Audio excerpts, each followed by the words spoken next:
Olá, colegas.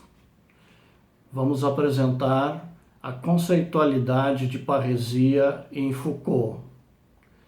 Nesse vídeo, vamos expor o que seja o sujeito parresista.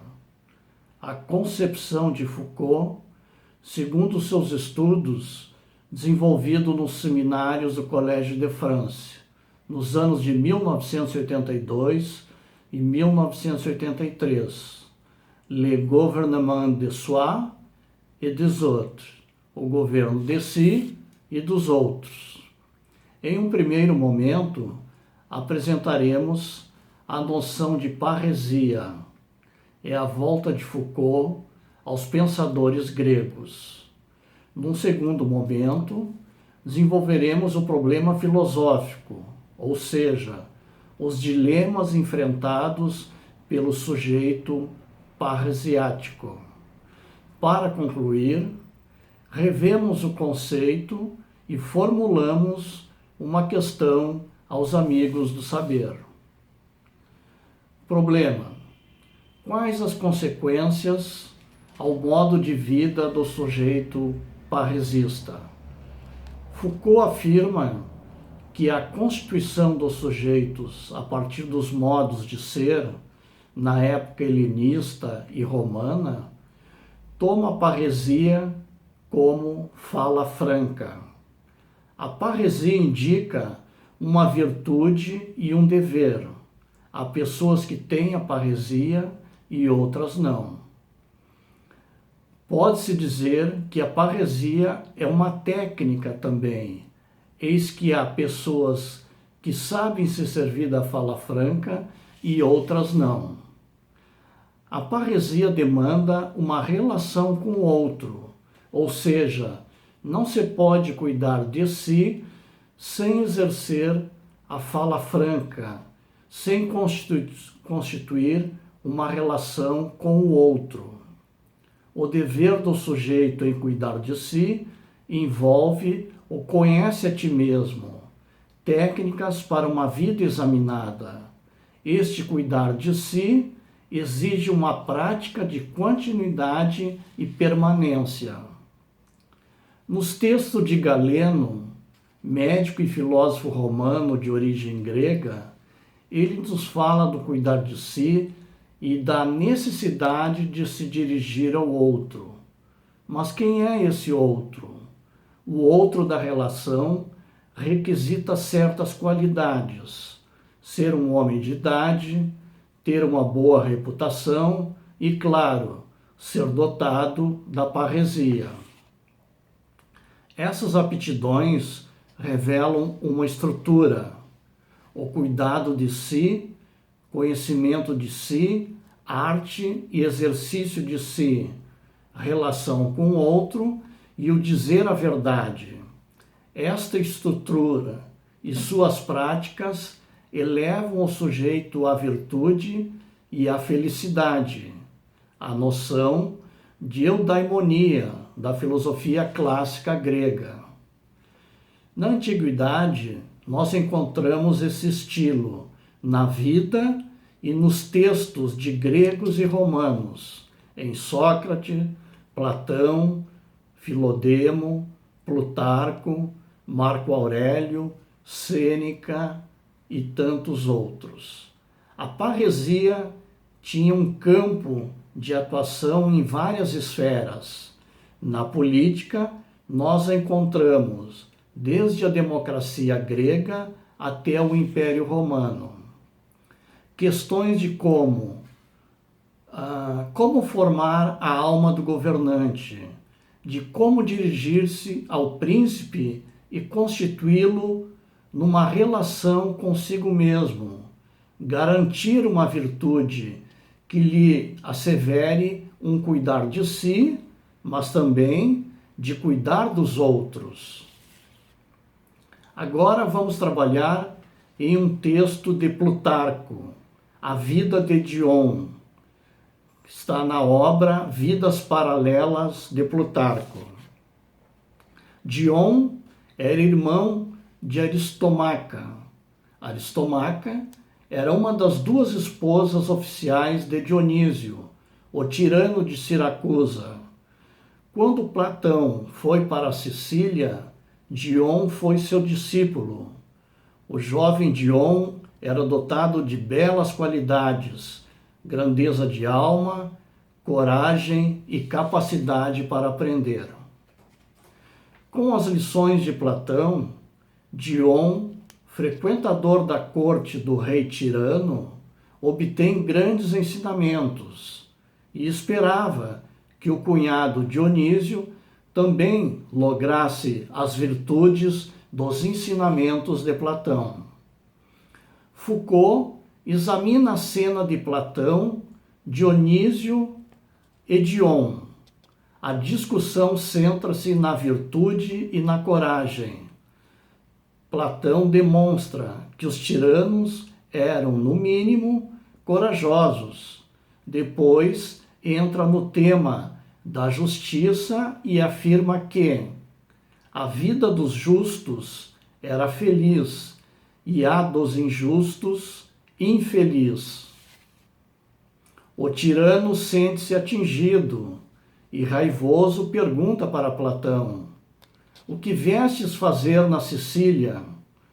Platão responde: "Procurar um homem de bem."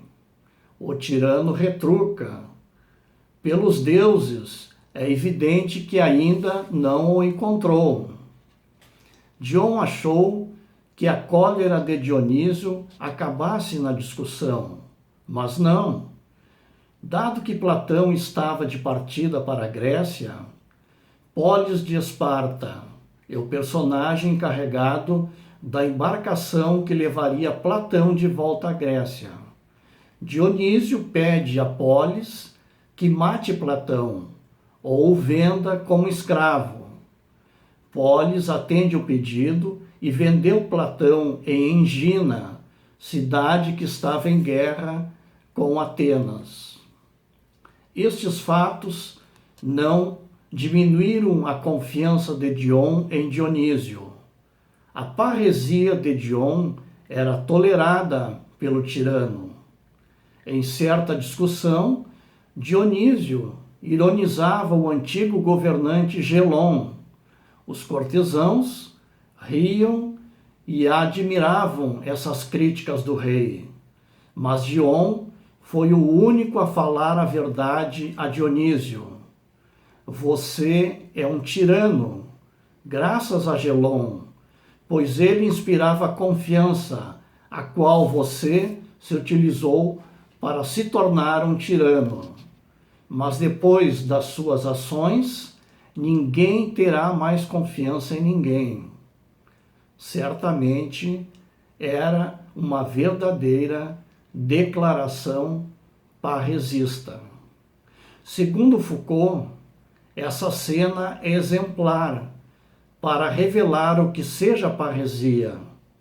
Um homem se ergue diante de um tirano e lhe diz a verdade.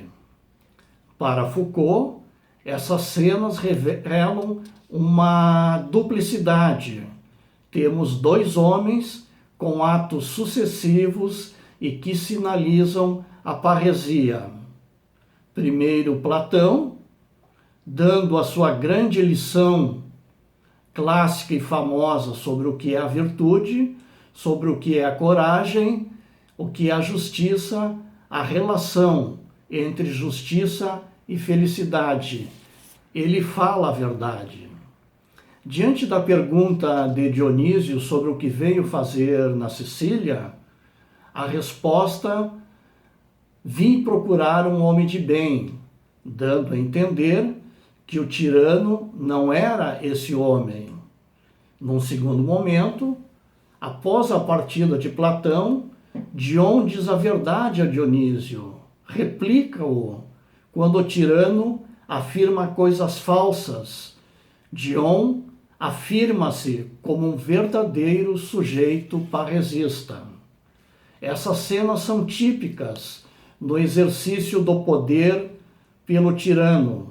O poder cega, pois muitos preferem não desagradar ao rei, exercem a bajulação e quem ousa dizer a verdade, o tirano não ouve. Como podemos caracterizar a parresia neste texto de Plutarco? O que torna Dion um parresista? A distinção de Dion dos demais cortesãos de Dionísio é que estes riem e apoiam as piadas bobas do rei, não por elas serem verdadeiras, mas porque são os bajuladores de plantão. Já o parresista é aquele que diz a verdade e, por conseguinte, se distancia da mentira e do servilismo. Assim, a parresia se define, segundo Foucault, fundamentalmente, essencialmente, como dizer a verdade.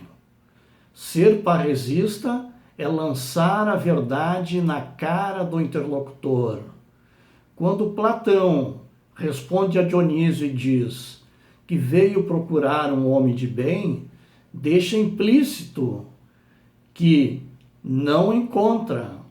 Ele está desafiando, ele está criticando o tirano.